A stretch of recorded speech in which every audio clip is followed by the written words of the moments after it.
Welcome to the TufFish Show. I am so excited to bring to you Lainey Cameron. Lainey, thank you so much for being on the show.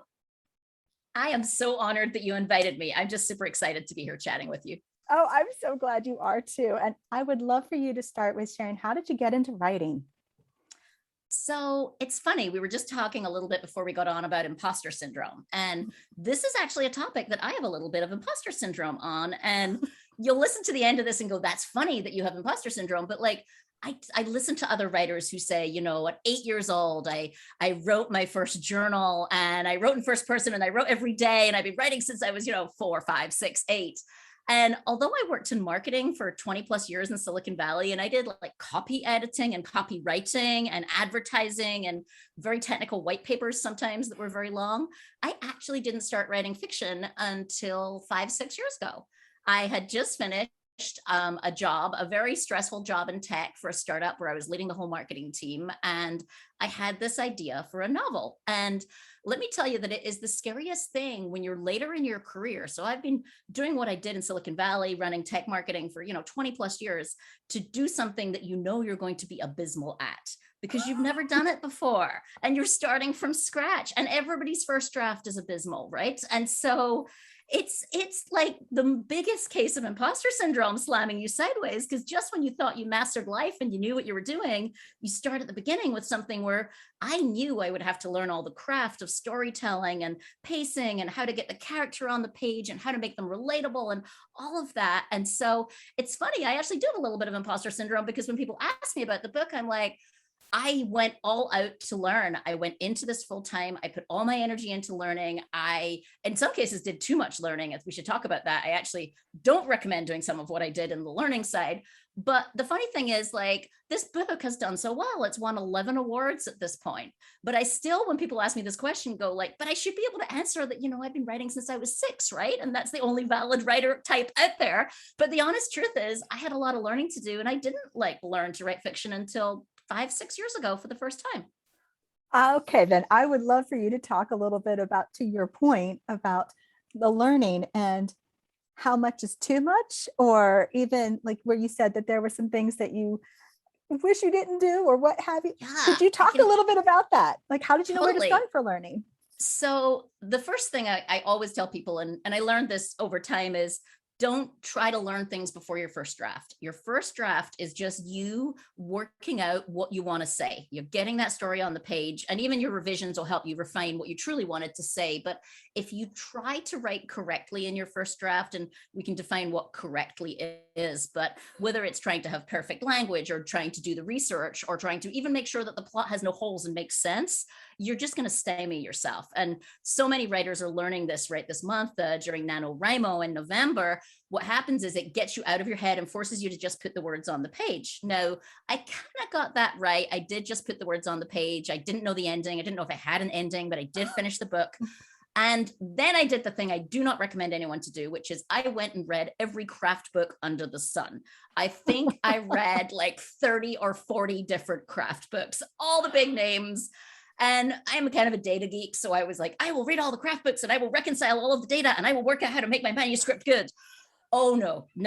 So here's the problem is rules are not always that helpful. And these books are full of rules. And the rules all contradict themselves, right? So some say, if you really want to understand the character, they have to have a backstory before page 1. And you have to slide in that backstory so that you understand why they're acting the way they are. Other books say the opposite. Whatever you do, don't put too much backstory in your first pages. It's going to slow down your book. It's going to mean your pacing's terrible. Nobody's going to make it past page 4. You'll never get an agent. Absolutely, both those points of view are out there in the world. And so the issue, if you read all the books and read all the craft stuff, is you're just going to freeze yourself in place. You're going to be standing like a deer in the headlights going like, well, if I go left, it's wrong. And if I go right, it's wrong. And if I step backwards, it's wrong. And if I step forwards, it's wrong. So I can't go anywhere anymore. And so I really advise people, like, early on, feel free to read a few craft books, but don't go overboard and read everything under the sun. You'll actually get more out of doing workshops where you write and people give you feedback on your writing, because the thing you can't see is how other people view your writing. And it's the scariest thing, right? Putting your work into someone else's hands. Like, I did a workshop with the amazing Margie Lawson, not very long into this. I think I finished my first draft, and maybe like 2 months later, I went to Margie Lawson's workshop in Colorado at her house. And the first night she had taken, we all had 50 pages we had to submit before this workshop. It was like a 5-day workshop. The first night she sat us all down, we had a drink in her hand, and she read everybody's first pages out loud. We didn't read it, she read it. I had never heard my work read out loud ever, and I hadn't even shared it with anybody yet. And I literally wanted to crawl under the rug and die at that point in time. I was like, my world is ending. I was in the room with these great writers who knew what, back to Imposter Syndrome, knew what they were doing. Here I'd only written one first draft, and I knew it wasn't right because I read all the books, and the books told me I got everything wrong and I should just give up. And so it really was this moment of like, but you know what? It was okay. She read it out loud and she said, here's some things I really liked in what you did. And of course, we're going to work on all the other stuff, but you actually have a voice and you're saying things differently to other people and you're getting different emotions across. And so it was really interesting to realize that like the earlier you can get past that fear of letting someone read your work, the better. You won't die. You won't curl under the up under the rug and life is over forever. It feels like that, but it won't happen. And so now I say like early feedback, revise. Book coaches are amazing. Developmental editors are amazing. Workshops are amazing. And yes, feel free to read the craft books, but don't get stymied in the rules because you can't obey all of the rules. I actually have a TikTok that I need to make sometime soon. Sometimes I have things to say to other writers and I'm like, how do I get it across in a fun way? And I'm going to take this book that won 11 awards and open it up and actually say like, let me talk to you about the 5 rules that I break in pages 1 and 2 of this book. Because I think we get so caught up, right? In like, you know, I'll give you an example. That book opens with a first paragraph where the main character, the wife in the book, has just discovered that her husband is cheating, okay, in this book. And what happens is she's looking at the weather outside. Never open with the weather is one of those writing rules. Never, ever open a book with the weather, apparently. And she's thinking like, why couldn't I have dang fog? It's like, this is a day where it should be foggy and horrible, not a day where it should be blue and sunny with the, you know, the sea lions barking at me. This is not supposed to be a nice day. This is the worst day of my life. And so you can do the thing they said you shouldn't do, which is open with the weather. You just want to try and do it in an interesting way. The only reason people say don't open with the weather is it's likely to be boring. And so if you can find a way to make it interesting, break the rule. Break the rule of having someone on her own in an office with no other characters and no dialogue on the first page. That works too. So like, you know, at some point, the rules are just things to pay attention to. They don't mean you can't do a certain thing. You know, that reminds me of the Pirates of the Caribbean, where it's like, it's parlay. It's like guidelines. Oh, I love how you said that. But, you know, I love what you talked about with the fact that so as she was reading your manuscript in front of others, one of the things that I love about that though, is that it was read out loud, because to me, when you are reading the manuscript out loud, no matter what stage it's in, you're hearing different things. It actually helps a lot with your dialogue, because you might write something and then when you read it, you're like, nobody would say it that way. And so you're picking up on things just to correct or what to do, or you might realize as you're reading, you might even feel your body do something in a scene that you weren't necessarily doing when you were typing.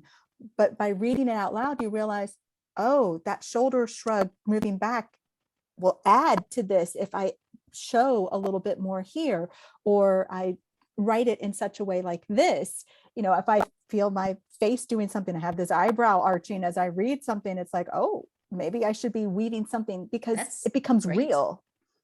Yeah, the other thing Margie had us do that was very funny during that retreat, is fun thinking back to those early days for me, is and this was almost like a party game in the evening. She asked us to act out the scenes based only on the body language in the books. And it's very interesting because we assume so many things, right? And we don't always have to say everything, but it is funny when you try and act it out and you realize that you don't know whether the person was standing in front or behind the other person, because it's not in the book. And so you've got, like, to your point, you've got like the eyebrow going up, but you're not quite sure whether they're in the same room or different sides of the room or what's going on spatially with the characters.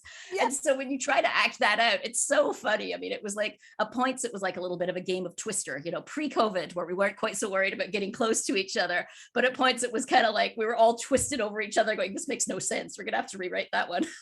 No, but I like that, because that, again, it's a way of thinking through the book in a completely different way. And it kind of gets you out of your comfort zone too. So I love that. That's such a fantastic share. That's so, so cool. So I love that you talked about imposter syndrome. What else helped you to overcome? Or and I don't even know if overcome is really a fair word, as much as to say, I see you, I get it, it might happen again, but I know how to deal with it, and not let it get to me, and just to keep showing up, even if that little voice is over there going, hey, Yeah, what do you think you're doing? and it doesn't go away, right? It comes back in Right. different variants, right? So like they talk about like second book syndrome, which is where I am right now working on my second novel. And a lot of people struggle with imposter syndrome on their second book because they're like thinking, what if the first one was just a bit of a jinx, right? And can I do this again? And very often, I'm lucky this way that this is not the case for me, but very often writers are under contract for the second book. So they're on a much tighter timeline than they were for the first one, and they can't revise it as much as they would like or as long. And so for me, I did a few things. One thing I did, and I actually recommend this to debut authors during your debut year, I got a book, like a notepad, and I wrote down every good thing that happened. Every time someone said something good about my writing, every time it won an award, every time it got a good review, because what happens is you tend to kind of not let, at least me, maybe it's my Scottish perspective, but when something good happens, I tend to go, yay, and then move on. And when something bad happens, it sinks into your brain and it stays there. And so it's the same reason that you can have like 100 good reviews and one terrible one, and an author will focus on the terrible one. And so I found that writing down all the good stuff, when I start to go back to that moment of, oh my goodness, can I do this again? I open that physical book and I read back through all the good things that have happened, and it's not even just about my writing. Like, each time an author helped me or advised me or took time out of their schedule to give me advice, the biggest thing I say is find your community early on. That's really important, because each step of my journey was because of the community of writers that I had engaged with. And there are many types of writing communities, right? There's online communities, there's genre specific communities, there's geography specific communities.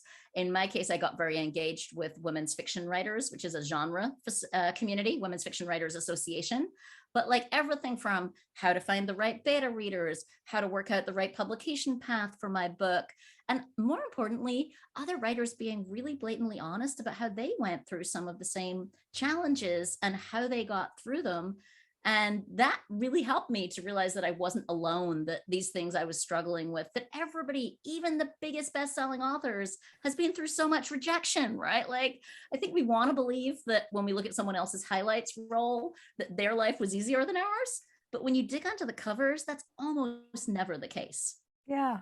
Yeah. And I love that you talk about having the book that you've written them in. I actually have an email folder. So whenever I've gotten the email, I just slide it over to, it's called encouragements or what have you. I look at that, or I have it on my folder, like on the desktop. So I totally get it. I love that. I think that that's so cool, because you're right. You do. And sometimes it's a matter of, maybe it's not necessarily that you've had something negative happen, as much as you're sitting there realizing you might be in your head. And how do you just shift that thinking, and sometimes walking away, getting clarity, sometimes reading it out loud, but sometimes it's also reading something else that says, hey, you've done this, you can do this, because confidence doesn't happen necessarily first. It's happening because of the courage that you have to go and do.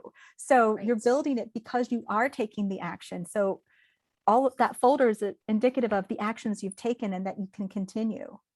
Right, right. And it's interesting that my own novel, The Exit Strategy, there are two main characters. One is a venture capitalist, and that's the wife who's just discovered that her life is not what she thought it was. But the other is the CEO of a medical startup. And that character really struggles with imposter syndrome. And so I think it's interesting that I wrote a character with imposter syndrome. But the fun thing is, as I was out querying that novel, like early days, I was looking for agents, I kept getting the feedback that it wasn't credible that a successful female CEO would have imposter syndrome. And I would, like, every time I get one of those emails, to your point, in putting it in a folder, I would like put it in a laugh folder, like, oh my goodness, you are obviously not the agent for me. But also it really made me stop and think that there's a perception out there that is completely wrong, because the people who struggle the most with the imposter syndrome are the ones who are constantly pushing themselves out of their comfort zone, and are very often, because they're resilient, because they try new things, the ones we ultimately view as very successful. And Right. so very successful people have, I would say, a bigger dose than average of imposter syndrome. So it was just fascinating to me that we were getting that, I was getting that feedback, and I was like, I don't see the world the same way you do. But because of that, I love that you shared the point that when you got the feedback and they're like, this doesn't feel credible, you also had the wherewithal, that knowing inside with what you did create, knowing that's that we're not going to be a good fit. It's okay that you said no, close that door, let's move forward, and allow the doors to close as they needed to, and fall forward, fall quickly, and move on, kind of thing, and see it as like their lessons or their opportunities versus seeing them as something negative. Because Oh, I have so many opinions on this. Okay, so actually, oh my goodness. So we make ourselves beholden to gateholders with our work as writers, right? So the number of writers I know who have said, well, I feel like the only path for me is to find an agent and to go with a big publisher, and I'm going to hold out for that path. And that is a viable decision. But if you are trying to get one book out there for 10 years and that hasn't happened for you, why would you deny yourself the opportunity to put your work into the world in one of the myriad of other ways that books come out into the world these days, right? So my book, I never found an agent. I am unagented. I went to small publishers and I published it with a small publisher. I could have taken the path of a hybrid, or I could have self-published it, indie published it. There are so many paths these days, but I do think we get stuck on one and we assume it's the only viable one, whichever that is, whether we're determined only to self-publish or we're determined only to go agent to big publisher. And what I don't like about that is you're putting all the power in someone else's hands to decide what happens to your work. And why would you do that? Why would you let someone else decide whether your work is valuable enough to be in the world? Like, if you believe it's valuable enough, which means you've worked it and you've edited it and you've had, revisions and you've had beta feedback. If you believe it's valuable enough, it probably is, and it should be out there. And why would you deny the world the chance to have that writing and to have your book?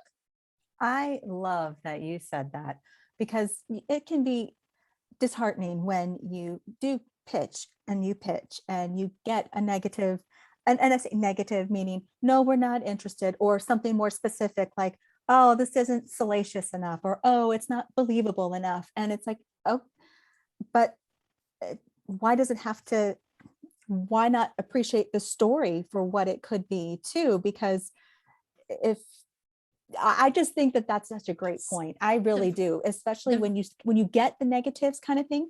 It also is a great indicator to say, this isn't that, just because this didn't fit doesn't mean it's the end of the world. It just means not this one. Let's try again. Keep putting yourself out there. Right. And see if you can use that feedback. In some ways it can help you refine your book. So like at one point I was getting feedback on character, and I knew that I needed to keep working on the characters, which is fun because now when I see the reviews for this book, it's got several hundred great reviews. People love the characters, which is like, yes, because I had to work really hard at that because it wasn't right in the early versions. And when you get feedback, it's very contradictory sometimes. Like you'll get feedback, like in my case, I have 2 point of view characters, and I would get feedback from agents like, I love Rin, but I don't like Carly. And then another agent would say, I love Carly, but I don't like Rin. And then another agent would say, I dislike both of them, but I can't tell you why. And so it was completely like all over the place, not helpful at all.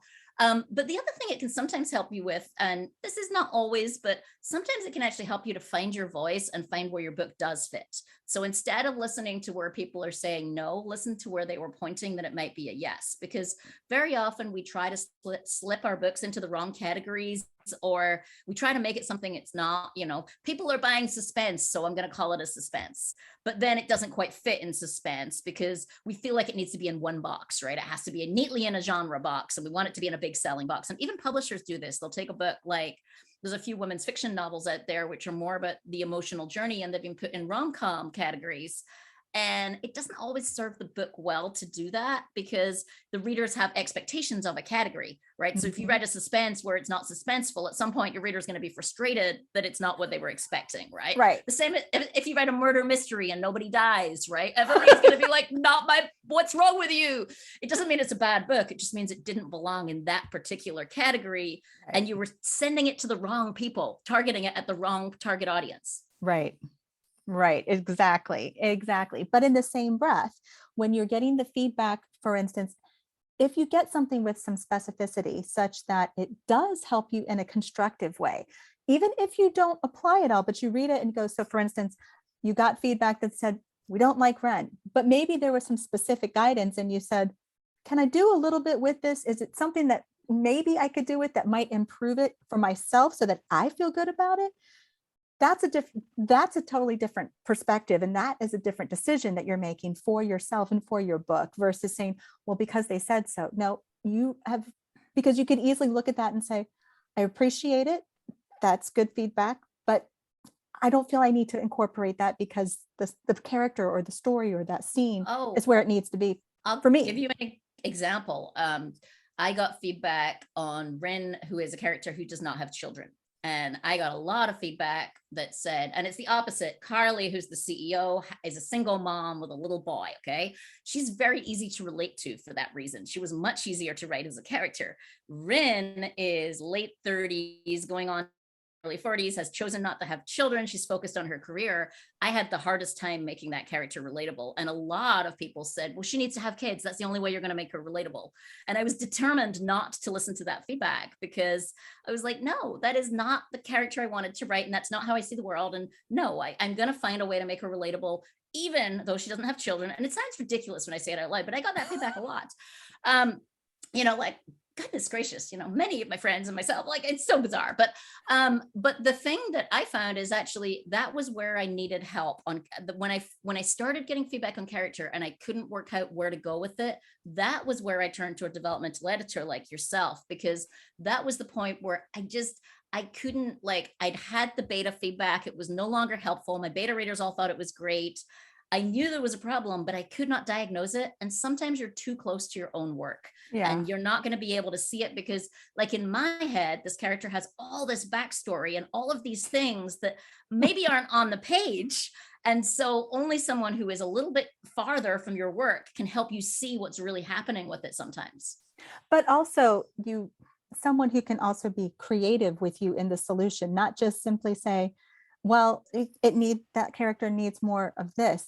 Okay, let's come through what this is, what we could creatively do. And sometimes it's a matter of, you might have a character in such a spot that it's like, okay, well, now that we have like totally put this character in its own form of like awfulness, how are we going to get them out of here? And it's like, you need some humanity to them. You need something that makes them feel like you can see that there's a gentleness to that character, or there's something about them that has some redemption, because we all have that. These characters, even the characters that are your villains in some way, Right. there needs to be elements of humanity for them to feel real, for you to have that connection, and for the readers to have that visceral reaction. And when a reader tells you, I do not like this character, it's like, yes, because that means that your job was to get that reaction.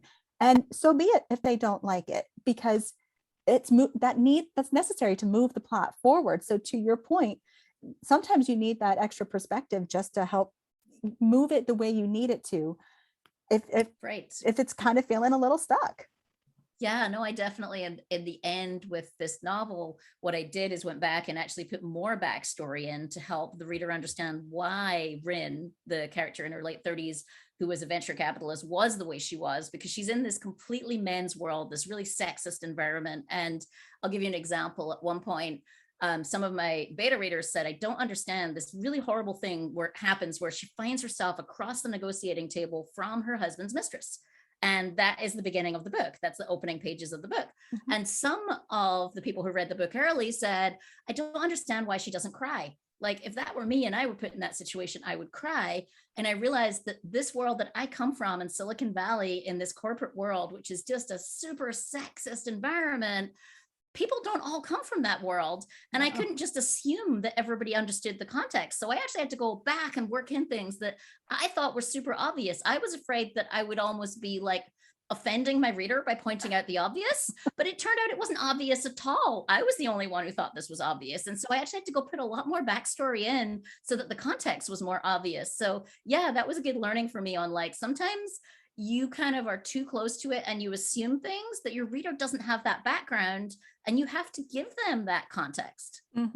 But to your point, even when you get the feedback, even when you've worked with betas, editors, whomever, and if that feedback still doesn't resonate for whatever reason, it's your book. It's okay to say, it's my call, and this doesn't feel right for me to weave it in this way, or I get it.